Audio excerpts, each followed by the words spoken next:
Today, I'm going to talk to two young people who are both doing voluntary work in the sports sector.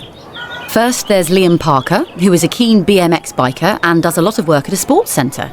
And then there's Debbie Sanford, who has volunteered to help with many different sports and who now has a paid job with a sports organisation. So, Liam, tell us a bit about the place you work. It sounds really interesting. Yes, it's really cool. Basically, it's a huge space where lots of sports and cultural events take place. It used to be a shipbuilding hangar, but the company went bust years ago. The building was taken over and completely renovated and repurposed about 5 years ago.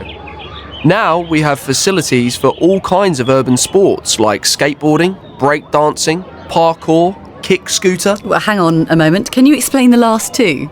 A kick scooter is just a normal scooter with a handlebar, deck and wheels.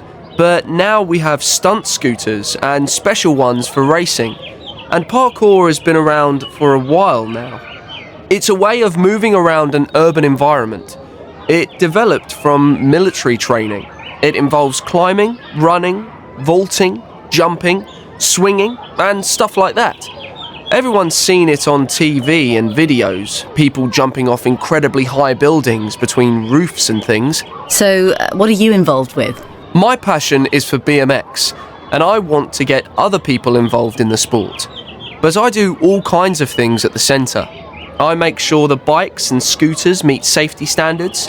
I check the tracks and ramps so that they are clean and no one can slip and hurt themselves. I teach kids the basics of BMX and do demonstrations. I sometimes cook in the burger van too. Right, so you've learnt a lot of skills? Yeah. At first I was a bit nervous about speaking to groups, but now I have no problem giving safety inductions to people. I had to learn sport-specific first aid in case anyone hurts themselves, cooking hygiene for the burger van, maths for taking money at the till. I've had a lot of training in different areas and gained useful certificates. So all that training will be valuable when you come to look for paid work? Absolutely. I'm still only 18 and I've been volunteering for 2 years. I'd like to stay in this sector and find full-time paid work, so obviously all my experience and skills will help a lot. Thank you, Liam. And now our other guest has made that jump from voluntary work to paid work. Debbie, you've been involved in many different sports in your 22 years, haven't you? Yes, quite a few. I started off playing football at county level and then got into coaching. I reckoned that I wouldn't have been able to play football without the help of volunteers, so when I had the chance to help other people, I did. Then I started a degree in sport development and I realised that lots of people like me would soon have a degree and be looking for a job, and I'd need more experience to compete with them all. So you volunteered again? Yes, I spent a year helping with an online sports volunteering bureau and volunteered at various events, including a cricket tournament, a table tennis championship and a half marathon. Wow, that's a lot of experience. Yes, I must add that I don't actually play cricket or table tennis myself, though I do run. You don't have to be an expert in a sport to volunteer. There are lots of jobs that need doing. And now you've finished your degree and you're working. That's right. I wrote my dissertation on the retention and recruitment of volunteers, and now I manage volunteers for an organisation promoting swimming.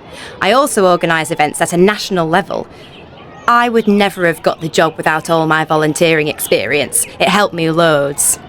And finally, a question for you both. Do you think we sometimes exploit volunteers in this country? Are they doing things for free when they ought to be getting paid? Liam, I believe that you volunteer for about 10 or 20 hours a week. Do you ever feel that you should be paid for what you do? Well, of course, it would be nice, but the organisation I help is non-profit making, and it couldn't really afford to pay all the volunteers. At the moment, I'm happy to do what I love and gain experience of dealing with the public. I'm living with my parents and they are paying my keep. In the future, I'll have to look for paid work. I think many volunteers feel they want to give something back to their sport. It was like that for me with football. Ideally, it would be good to have more paid positions, but we also need volunteers. Sport just couldn't function without them. It is really important to give people recognition for what they do, though. Thanks very much for sharing your experiences.